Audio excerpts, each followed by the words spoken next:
கருத்துரை வழங்கிய கவிஞர் செந்தமிழ் சித்தன் ஐயா அவர்களுக்கு சிறப்பு செய்கிறார் மு.ஆ. பெருமாள் ஐயா அவர்கள்.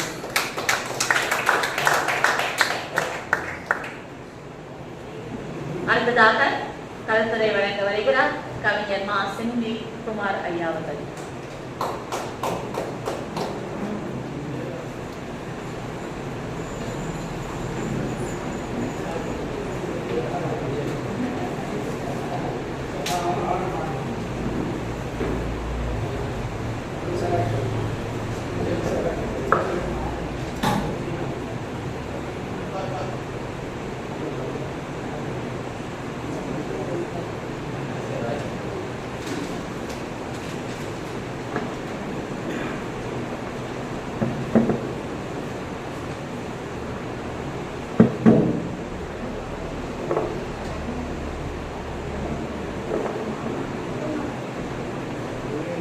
தலைநகர் தமிழ்ச்சங்கத்தின் தகை சான்ற தலைவர் உள்ளிட்ட சங்க பொறுப்பாளர்களே,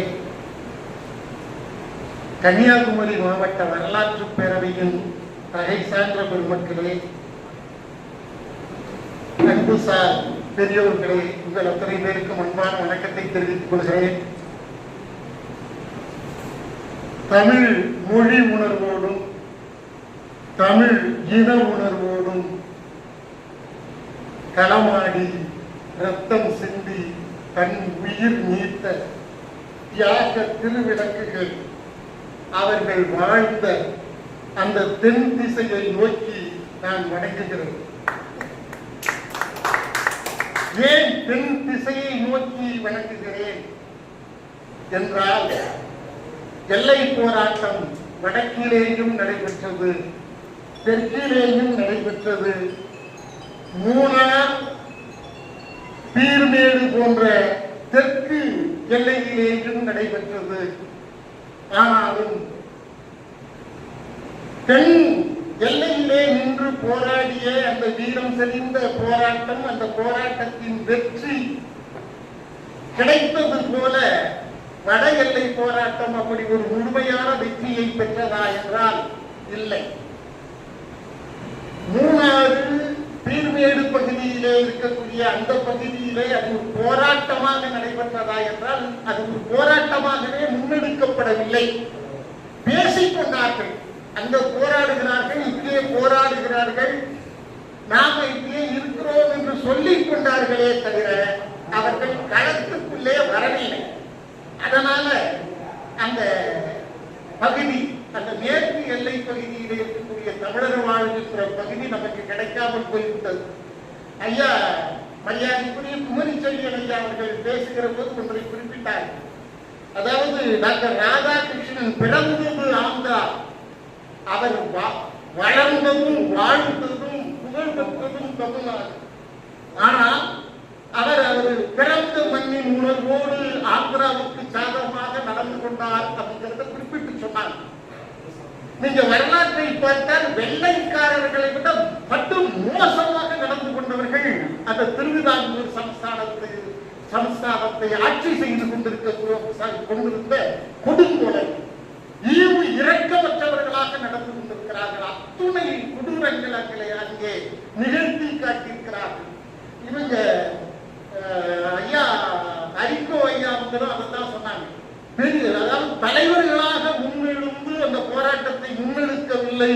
அங்கே இருக்கக்கூடிய மக்கள் பட்ட இன்னல்கள் அவர்களை களத்தை நோக்கி கொண்டு வந்து சேர்த்ததுன்னு சொன்னது மாதிரி அப்படி ஒரு உணர்வு, அப்படி ஒரு துன்பத்தை வட எல்லையிலே அவர்கள் அனுபவிக்கவில்லை. அப்படி அனுபவித்திருந்தால் ஒரு வகையிலே இந்த வட எல்லை போராட்டம் வெற்றி பெற்று திருப்பதியும் கூட தமிழகத்தோடு சேர்க்கப்பட்டிருக்கலாம். அவர்களுக்கு அந்த உணர்வு இல்லை, அந்த துன்பத்தை, அந்த இக்கட்டை அவர்கள் அனுபவிக்கவில்லை.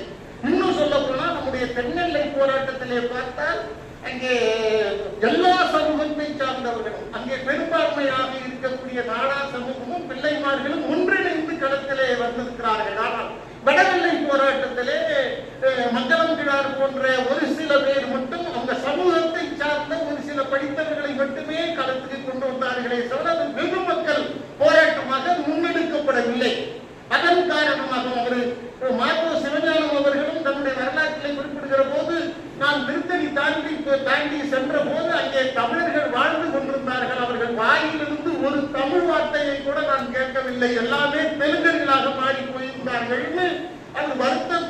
பதிவு செய்கிறார்கள் என்றால் இப்படி தமிழர் இவனுடைய போக்கு இப்படி இருந்தது. ஆனால் அவர்கள் பட்ட புண்ணும் வடுவும் அவர்களை கிளம்பெற செய்து இன்றைக்கு அது ஒரு வரலாறாக தமிழ்கூறும் நல்லுலகத்திலே இருக்கக்கூடிய தமிழர்கள் எல்லாம் அதை ஒரு முன்மாதிரியாக எடுத்துக்கொண்டு தமிழுக்கும் தமிழினத்துக்கும் கேடு நேருகிற போது நாம் களமிறங்கி போராடிட வேண்டும் என்கிற உந்து சக்தியை ஊக்கத்தை தருகிற ஒரு வீர வரலாறாகிறது வரலாற்றிலே பதிந்து போயிருக்கிறது. அப்படி ரத்தம் சிந்தி இந்த அதாவது தமிழூர் நல்லுலகம் என்கிற இந்த பேர் ஆழிக்குள் குமரி என்கிற வாரியை கொண்டு வந்து கலந்து விட்டு சென்றிருக்கக்கூடிய அந்த தியாக மரபர்களும் அவர்களுடைய வழி ராணியம்மா சொன்னாங்களே, என்னுடைய தந்தையார் ஒரு போராட்ட தியாகி, என்னுடைய தாய் அந்த உதவித்தொகையை பெற்றுக் கொண்டிருக்கிறார் என்று இங்கே பதிவு செய்தார்களே, அப்படி அந்த தியாக வீரர்களினுடைய குடும்பத்தை சார்ந்த பெருமக்கள் வழி வந்த அந்த குமரி மாவட்ட பெருமக்கள் வாழ்க, அந்த வரலாறு நமக்கு ஒரு உந்து சக்தியாக அமைக என்று தெரிவித்து வாய்ப்பளித்ததற்கு நன்றி விடைபெறுகிறேன். நன்றி, வணக்கம்.